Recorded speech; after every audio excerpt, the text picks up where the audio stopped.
staying the distance. England's richest handicap race, the Ebor. Number 22, Love Me Tender, and number 10, Emit, shared favouritism for the race that not only holds £500,000 prize money, but also a golden ticket to the Melbourne Cup. Favourites, Love Me Tender and Emit. Emit might even go off favourite. Richard.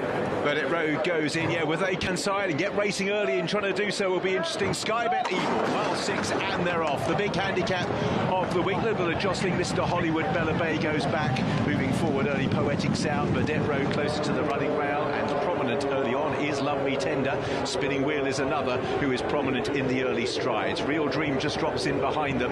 Paddy the Squire is in that little cluster with Furthur. A little group staying out wide. Poetic Sound, Spinning Wheel, and the grey Square Necker. Two up the middle, Align the Stars, and Mr. Hollywood closer to the rails. Burdett Road has the lead. Emit is also racing in a handy position with the white cap as they all just look across. Love Me Tender, Align the Stars. Crossing in behind is Square Necker. Paradias is towards the back. Beylerbeyi, as always, has been dropped in, and Ascending is also well back. So now they race through these first couple of furlongs, and out in the lead it is Spinning Wheel and Burdett Road with Align the Stars. There you can see Love Me Tender right alongside Emit. Next wave, Daiquiri Bay on the inside of Paddy the Squire. Further, and Poetic Sound is wider out. Then Opportunity racing on the inside of Hopewell Rock. Square Necker towards the back, Epic Poet just short of room there with Ascending, Circus of Rome, Stressfree, Paradias, and last of all is Beylerbeyi. So it's Burdett Road, as they found a racing order here, who has the lead by half a length from Align the Stars and Spinning Wheel in second and third. Emit with Love Me Tender and Real Dream 4, 5 and 6 with Daiquiri Bay, Paddy the Squire, Hopewell Rock and Further.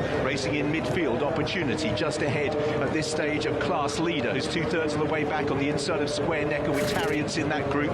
Poetic Sound eventually quite well back in the field in company with Beylerbeyi as they now begin to make the turn. So they're now heading towards the halfway stage. Paradias still the back marker with Beylerbeyi, who just got to hurry up. Circus of Rome is well back. It's Burdett Road who leads the field as the turn begins to take effect, and they're passing the 6. Align the Stars, Real Dream, Spinning Wheel on the outside in the pale colours, and then behind these Love Me Tender with Emit. Mr. Hollywood goes round the outside as well. Further on the outer flank, they'll shortly decide where they're going to head when they angle off this home bend. Poetic Sound wants to go towards the far side, being ridden to get a position. Class Leader also trying to angle out in midfield. Burdett Road it is who leads. Spinning Wheel is heading to this near side. Align the Stars, Real Dreams travelled well throughout. Emit, Love Me Tender travels well, has traffic with Daiquiri Bay, Paddy the Squire, and then towards the outside is Mr. Hollywood. Class Leader needs a little bit of room amongst horses. Emit towards the right hand side, Opportunity coming there, Tarriance as well, and also trying to stay on is Hopewell Rock. It's Burdett Road who's led them every step of the way, giving a bold sight out in the lead.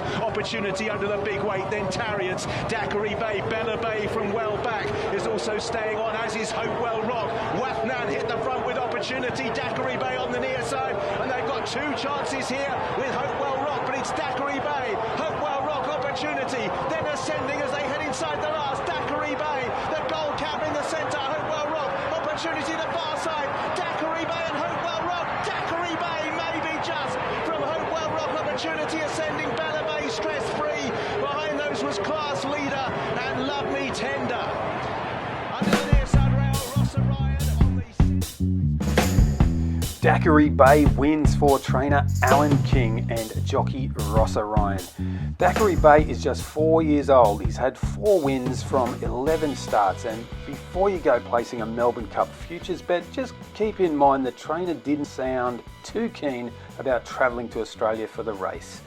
This is Daiquiri Bay's biggest win. He hadn't raced at black type level and still hasn't, as the race is not elevated to listed level. We may see Daiquiri Bay in those group level races in the not too distant future though. As for the rest, it does actually sound as though trainer George Bowie will try his luck and send Hopewell Rock to Australia if the horse has a chance of making the 24 horse field.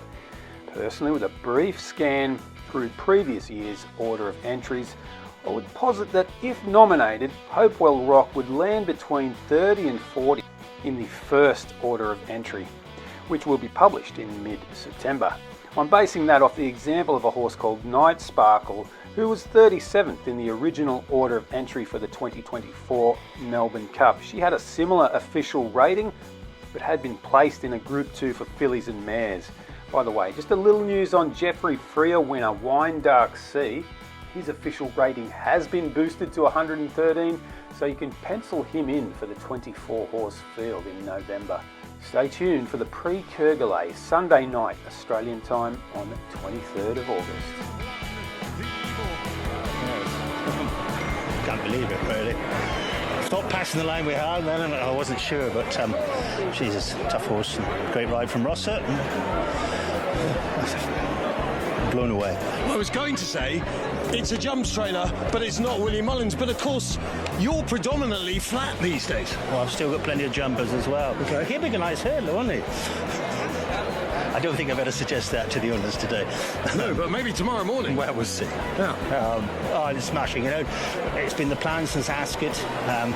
We sat down after that and Ross said, put him away for the Ebor. He had a tough race at Ascot, you know, we broke the track record, and so we were able to give him a little break and then build him up. Preparation's gone great, and the rain came. I was always thought he'd be a better horse with a bit of slower ground, but it's a very special day, Mark. Because you've had great days on the flat. Trushan has been an absolute legend, but this is a very, very special race. 600,000 or something. It's a massive prize. I mean, with the Ebor, I think I had a favourite way back in 2003 and finished third, but it's what we do the job for.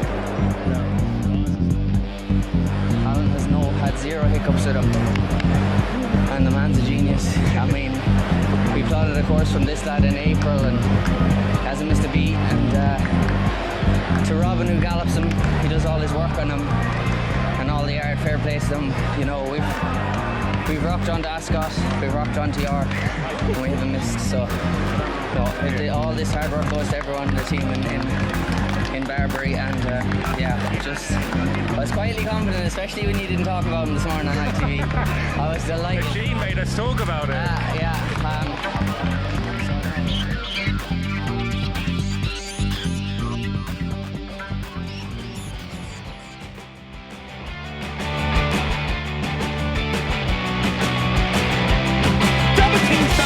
Will commence again if you try to take our firearms.